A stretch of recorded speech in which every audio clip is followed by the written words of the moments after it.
home to South Carolina. How does it feel to be back? Oh, it's good. The weather's good, and we're feeling good, so happy to be here.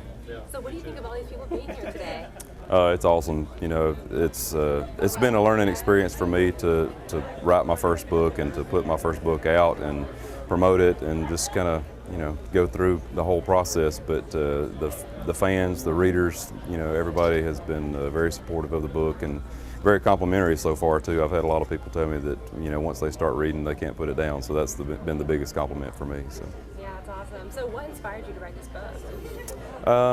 Well, the publisher, Thomas Nelson, actually approached me about the idea of doing the book, and at first I was, you know, in shock, you know, because every time I ever thought about doing a book, it was always like, okay, it'll be later in my life or later in my career when I can kind of look back on everything and tell my story. But so I never dreamed that I'd be doing a project like this early in my life. So at first it was pretty intimidating, but once I kind of wrapped my head around it and realized, you know, what kind of opportunity this was, it excited me, and I got inspired and motivated to just jump, you know, straight in, you know, and tackle it. So it was a lot of fun for me, and there's a lot of stories in this book that really just kind of tell stories and about lessons that I've learned, things that I've grown from, and things that have made me the man that I am. So. Yeah, looking through and I saw a skiing trip. Can you talk about that a little bit? Yeah, yeah. The skiing trip was my first and last, really. I went snow skiing up in the mountains one time, and before I left the house, my daddy gives me one piece of advice, and he says, if you get to where you are going too fast or you need to stop, he said, just fall on your butt. And you know, because he wasn't going to try to go through the whole thing about how to stop, you know, standing up, because I'd never done it before, and so I disregarded his advice when I was going about 65 or 70 miles an hour down the mountain, and decided to slide as if I was going into second base, and I tumbled and tore my rotator cuff and ended up in the ER. So. All right. So a lot of stories like that though in this book. Yeah, a lot of stories like that, just simple, common sense life stuff, you know, things that I've just never been able to forget, and, you know, thank goodness I didn't, because I feel like I've grown from a lot of that, you know, simple one-liner kind of, you know, life lessons.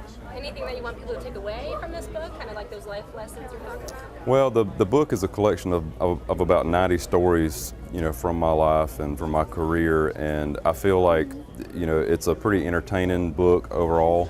It covers a wide array of topics. It's a wide variety of subject matter. So it's entertaining, it's funny, there's some lighthearted stuff in there, there's some deep, dark kind of stuff in there, but each and every story has a lesson. So my hope for the reader is to take something away from the book and grow from it, and learn from it, and maybe even laugh a little bit. So. All right, awesome. Then just a couple more questions. Let's switch to your tour.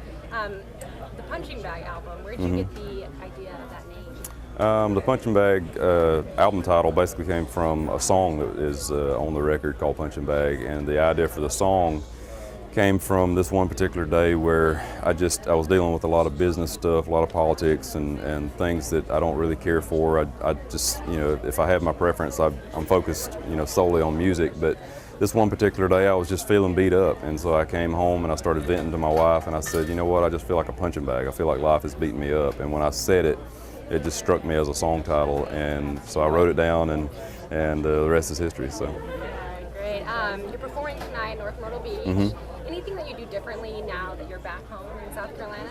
Tonight, you doing anything different? I used to try to do things different, but you know, as I've grown, you know, and gained some experience, I try to stay consistent and just let people here at home see what I do all across the country, and just, you know, and obviously I have an affection for, you know, this area and the people here, and, you know, because this is where I'm from. But yeah, it's something I just try to stay consistent, keep it about the music, and let them see, you know, the real me. So. Okay, what do you miss most from not being in South Carolina anymore? I miss the weather and the water. All right, and just two more questions. Somebody wanted to know, what are you thinking of naming your fourth child? I have no idea. We're kind of throwing some names around, but nothing's really stuck yet. All right, and one last thing. What do you like to do activity-wise outdoors when you're not on the road? I like to hunt, like to fish, just like being outdoors, period. I feel like I do better outdoors. So, Outdoor man. yeah. All right. Can you finish the sentence? Josh Turner is. Multifaceted. Anything else you want to say? I think that's it. All right. That was awesome. Thank you. So much. Can I All have right. a quick picture with you? Absolutely. Josh, real quick? Yeah.